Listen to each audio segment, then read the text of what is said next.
Assalamualaikum warahmatullahi wabarakatuh. Perkenalkan, nama saya Yegi Prayoga dari Fakultas Keguruan dan Ilmu Pendidikan dari Prodi Pendidikan Jasmani.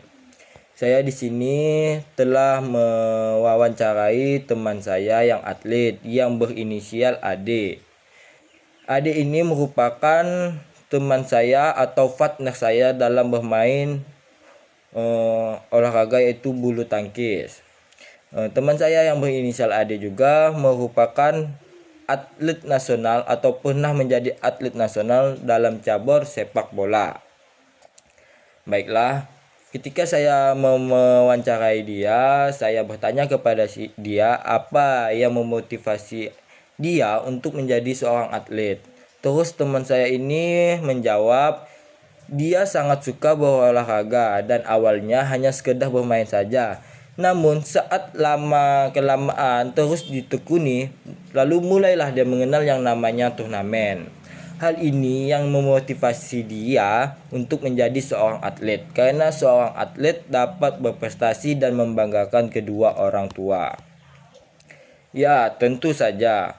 Motivasi yang menurut para ahli yaitu Hamalik menjelaskan bahwa motivasi adalah suatu perubahan energi di dalam pribadi seseorang yang ditandai dengan timbulnya efektif dan reaksi untuk mencapai tujuan. Ya, tentu saja yang menurut teman saya yaitu mencapai tujuan yaitu dapat membanggakan kedua orang tuanya. Terus yang selanjutnya saya bertanya kepada teman saya ini, apakah Anda pernah mengalami penurunan mental? Lalu dia menjawab iya. Terus saya menyambung kembali, saat Anda mengalami penurunan mental saat bertanding, apa yang Anda lakukan? Terus dia menjawab, saya biasanya diam sejenak dalam kondisi hening untuk mengingat apa yang menjadi tujuan saya selama ini dan apa yang membuat saya berada pada posisi yang sejauh ini di dunia olahraga. Karena itulah, telah memikirkan tekad yang bulat untuk memulai, maka saya harus menyelesaikan apa yang telah menjadi keyakinan saya. Disitulah saya mendapatkan kembali semangat saat bertanding dan mengimbangi mental saat bertanding. Terus yang selanjutnya saya bertanya kepada teman saya yang berinisial AD ini, apakah Anda orang yang agresif saat bertanding? Terus saya jelaskan. Terus dia menjelaskan. Dia menjawab, iya, terkadang saya sangat agresif dalam bertanding, katanya. Karena dengan bermain agresif, saya merasakan semangat yang begitu tinggi sehingga performa dalam bertanding bisa meningkat. Terus dia menjelaskan kembali, namun yang perlu diperhatikan adalah agresif ini ada batasannya. Terus saya bertanya, kenapa harus ada batasannya? Karena dia menjawab, karena memengaruhi stamina dan emosi ketika berhadapan dengan lawan.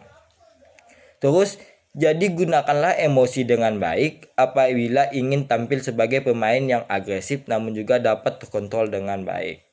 Terus, menurut para ahli, ketika kita agresif menyatakan bahwa perilaku itu dapat menyebabkan orang lain cedera atau membuat orang lain terkena dampak dari agresif kita. Maka itulah kata teman saya, kenapa agresif itu harus dikontrol dengan baik dan mengontrol emosi dengan baik. Yang selanjutnya saya menanyai pertanyaan yang terakhir, bagaimana cara Anda berempati kepada lawan saat dalam bertanding? Terus teman saya yang berinisial AD ini menjawab, biasanya saya melakukan respect terhadap lawan apabila selesai pertandingan. Seperti salam-salaman atau berpelukan, tanda mohon maaf atau rasa respect kepada mereka ketika kita menang atau kita kalah. Terus jikalau ada kesempatan juga, dia juga biasanya memberikan semangat kepada pemain lawan ketika dia mengalahkan lawan tersebut. Dan juga sebagai rasa empati, dia biasanya menambahkan pertemanan dan juga memberikan dukungan kepada mereka untuk tetap semangat agar bisa berjumpa di kesempatan lain apabila ada pertandingan.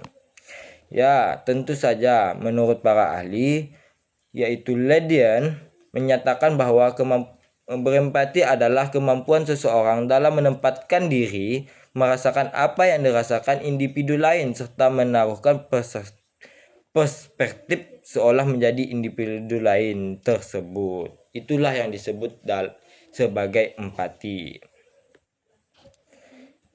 Mungkin segitu saja wawancara saya kepada teman saya yang berinisial AD ini tentang